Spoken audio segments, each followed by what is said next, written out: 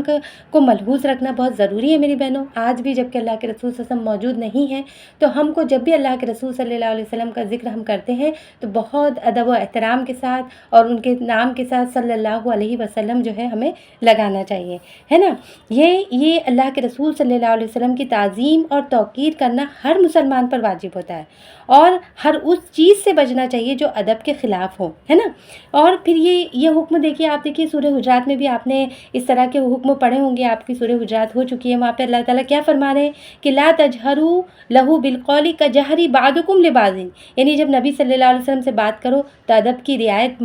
رکھو، ضرورت سے زیادہ اونچی آواز میں باتیں نہ کیا کرو جیسے کہ لوگ آپس میں ایک دوسرے سے کرتے ہیں۔ اور پھر وہاں پر دیکھیے ایک جگہ یہ بھی فرمایا گیا ہے نا کہ وہ جو بدو لوگ آتے تھے اور باہر سے مطلب آپ کے گھر کا حجرے کے چکر لگاتے تھے، اور وہ دیہاتی لوگ جو ہے ان کو اتنا ادب اور احترام کا اتنا وہ نہیں تھا، تو پکارا کرتے تھے نا اخرج یا محمد، محمد باہر نکل آؤ، محمد باہر نکل آؤ، تو وہاں پر بھی ان کو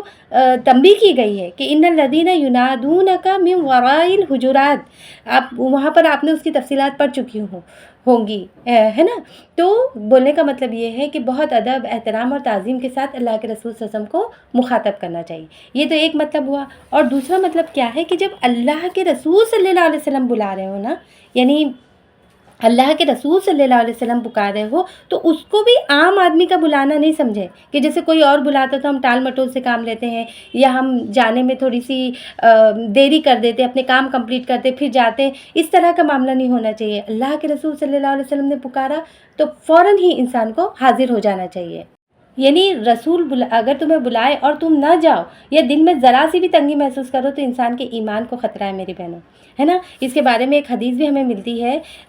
کہ حضرت سعید بن معلا رضی اللہ تعالیٰ عنہ کہتے ہیں کہ میں نماز پڑھ رہا تھا اور آپ صلی اللہ علیہ وسلم میرے سامنے سے گزرے اور مجھے بلایا، میں نماز پڑھ کر پورا فارغ ہونے کے بعد جو ہے میں پہنچا تو مجھے فرمایا کہ تم میرے بلانے پر کیوں نہ آئے، کیا تم نے اللہ کا یہ فرمان نہیں سنا کہ یا ایھا الذین آمنوا استجیبوا للہ وللرسول اذا دعاکم۔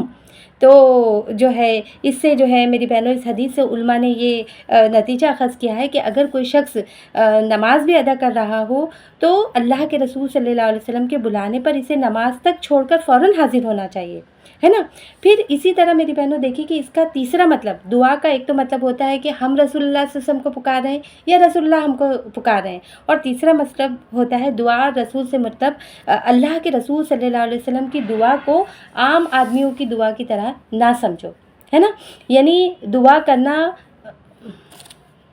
یعنی رسول تم کو بلائے اور تم نہ جاؤ، دل میں ذرا سی بھی تنگی محسوس کرو تو پھر انسان کے ایمان کو خطرہ ہو جاتا ہے میری بہنوں، ہے نا۔ اس کے بارے میں ایک حدیث بھی ہمیں ملتی ہے کہ حضرت سعید بن معلا رضی اللہ تعالیٰ عنہ کہتے ہیں کہ میں نماز پڑھ رہا تھا اور اللہ کے رسول صلی اللہ علیہ وسلم میرے سامنے سے گزرے اور مجھے بلایا، تو میں نماز پڑھ کر جو ہے نا فارغ ہو کر حاضر ہوا، تو مجھے فرمایا کہ تم میرے بلانے پر کیوں نہیں آئے، کیا تم نے اللہ تعالیٰ کا یہ فرمان نہیں سنا کہ یا ایھا الذین آمنوا استجیبوا للہ وللرسول اذا دعاکم، کہ اے لوگوں جو ایمان لائے ہو تم اللہ اور اس کے رسول کی دعوت پہ جب وہ تمہیں بلائے تم ان کی بات پر، ان کی آواز پر جو ہے لبیک کہو، ہے نا۔ تو اس حدیث سے علماء نے یہ نتیجہ اخذ کیا میری بہنوں کہ اگر کوئی شخص نماز بھی ادا کر رہا ہو اور اللہ کے رسول صلی اللہ علیہ وسلم کے بلانے پر اسے نماز تک چھوڑ کر فوراً حاضر ہو جانا چاہیے، ہے نا۔ تو اس سے کیا پتہ چلتا ہے، ایک تو ہم اللہ کے رسول صلی اللہ علیہ وسلم کو مخاطب کر رہے ہوں تب بھی ادب اور احترام کا لحاظ رکھیں، اللہ کے رسول صلی اللہ علیہ وسلم کسی کو پکار رہے ہو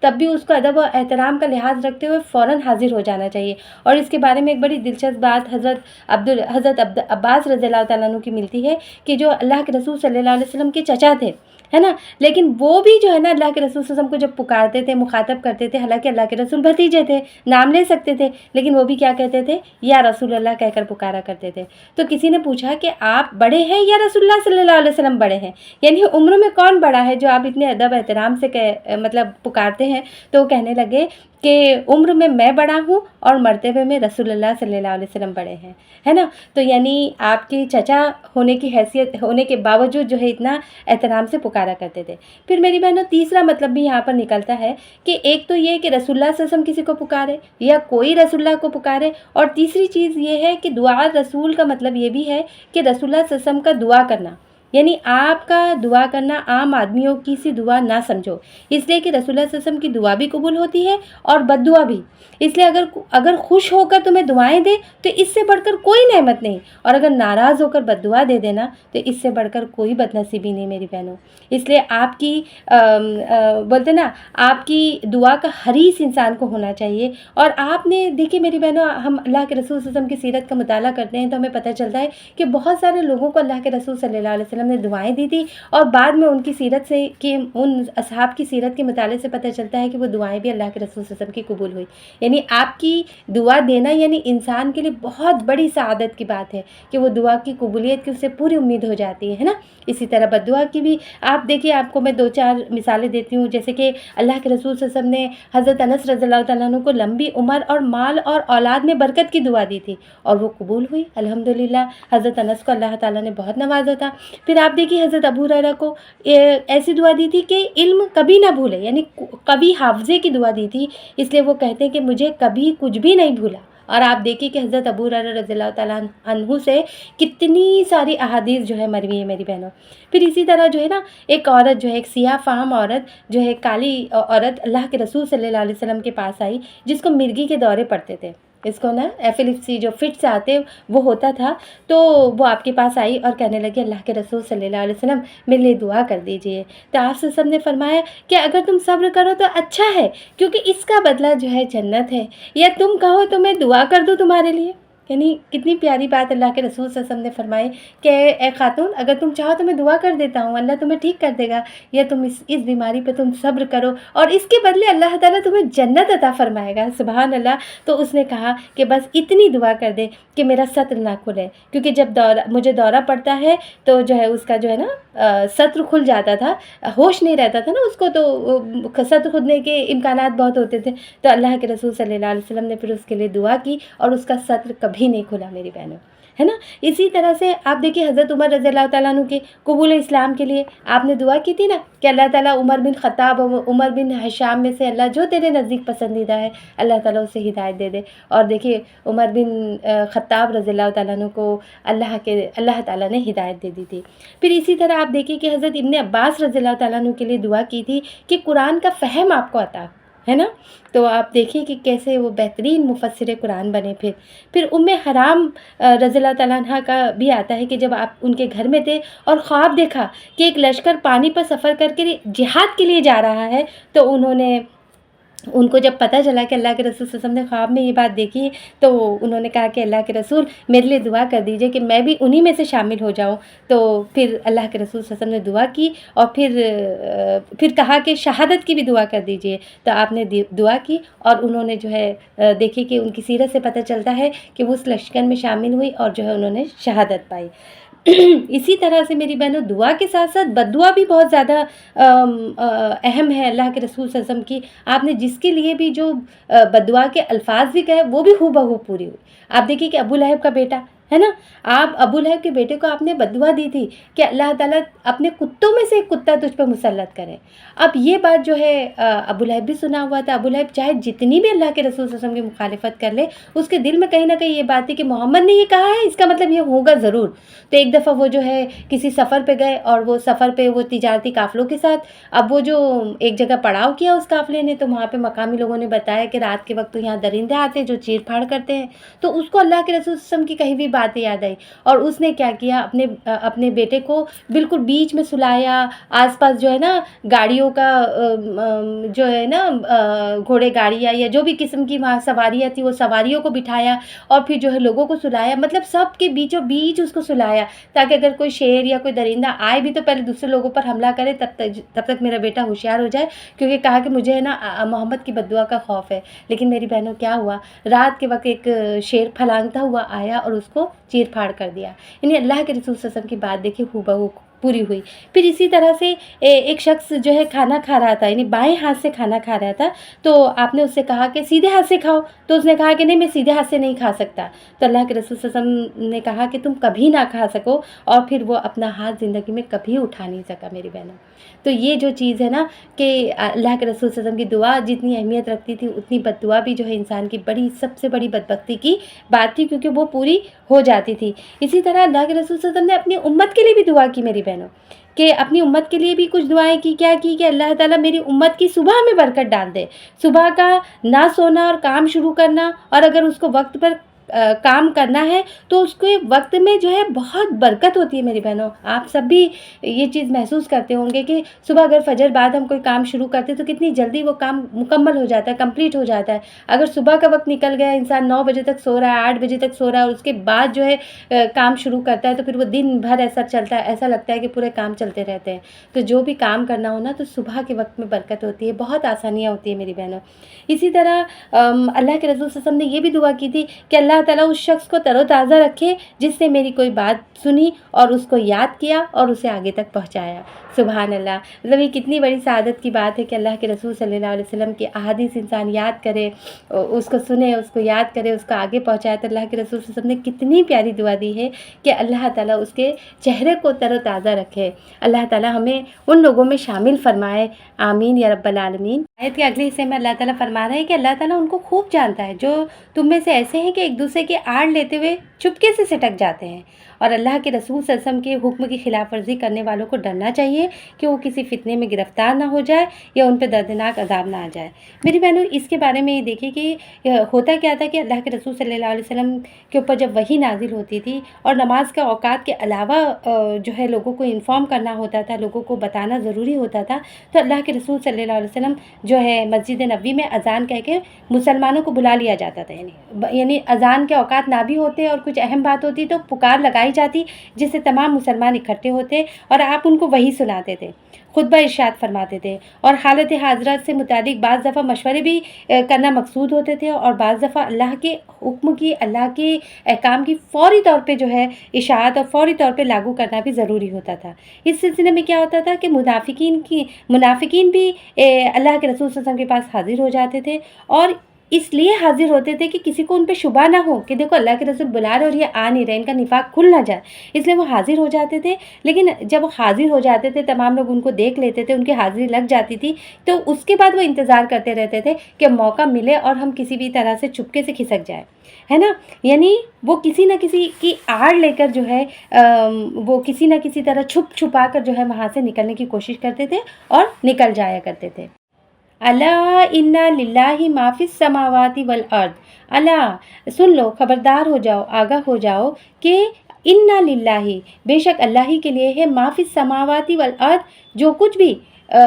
آسمانوں میں ہے اور زمین میں. قد یعلم ما انتم علیہ، قد تحقیق کے، یعلم وہ جانتا ہے، ما انتم علیہ جس پر تم ہو، یعنی جس روش پر بھی تم ہو اللہ تعالیٰ اسے خوب جانتا ہے. وہ یوم یرجعون، اور وہ خوب جانتا ہے اور جس روز یرجعون وہ پلٹائے جائیں گے الیہ اس کی طرف، یعنی اللہ تعالیٰ کی طرف لوگ پلٹائے جائیں گے. فینبئہم پس وہ بتلا دے گا ان کو، بما عملوا جو کچھ بھی انہوں نے کیا ہے، یعنی انہیں بتا دے گا کہ وہ کیا کچھ کر کے آئے ہیں. واللہ بکل شیء علیم، اور اللہ تعالیٰ ہر چیز کو جاننے والا ہے.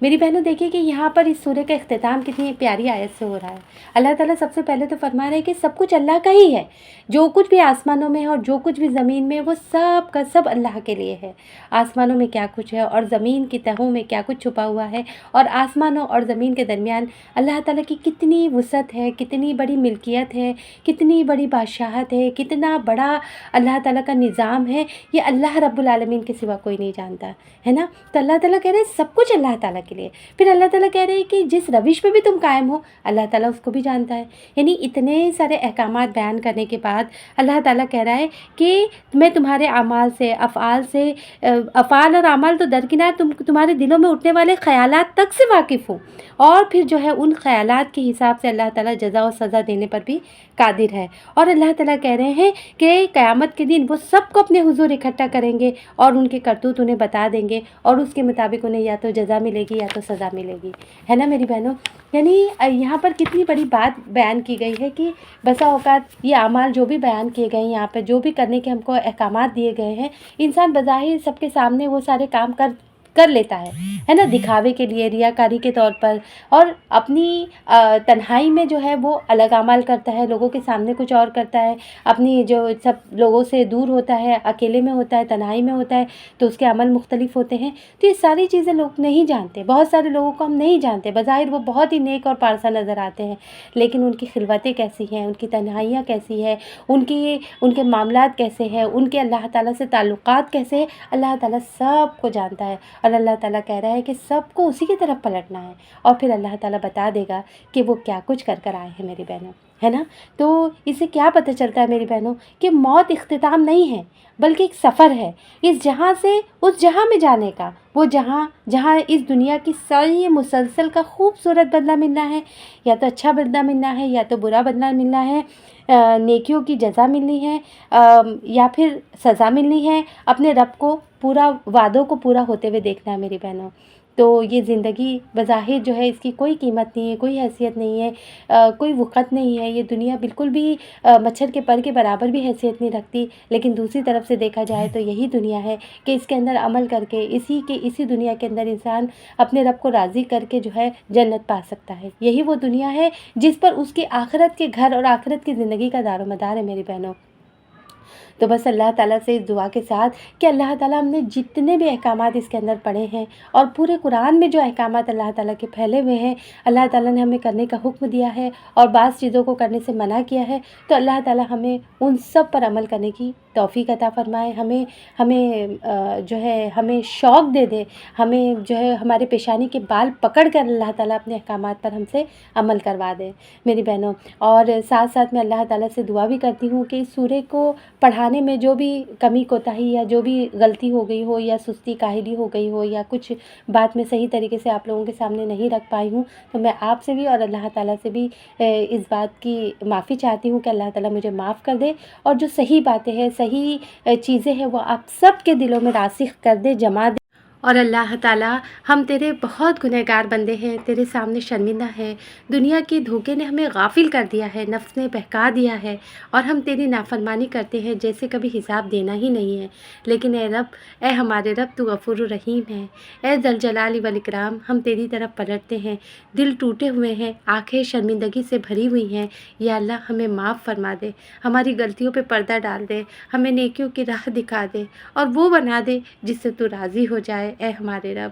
آمین یا رب العالمین۔ تو میری بہنوں، الحمدللہ ثم الحمدللہ، تمام تعریفیں اللہ رب العالمین کے لیے ہے کہ یہاں پر ہماری سورہ مکمل ہوتی ہے، اور ہم دعا پڑھ لیتے ہیں۔ اللہم ارزقنی التفکر وتدبر بما یتلوہ لسانی من کتابک والفہم لہ والمعرفۃ بمعانیہ والنظر فی عجائبہ والعمل بذلک ما بقیت انک علی کل شیء قدیر۔ سبحان اللہ وبحمدہ، سبحانک اللہم وبحمدک، نشہد ان لا الہ الا انت، نستغفرک ونتوب الیک۔ السلام علیکم ورحمۃ اللہ وبرکاتہ۔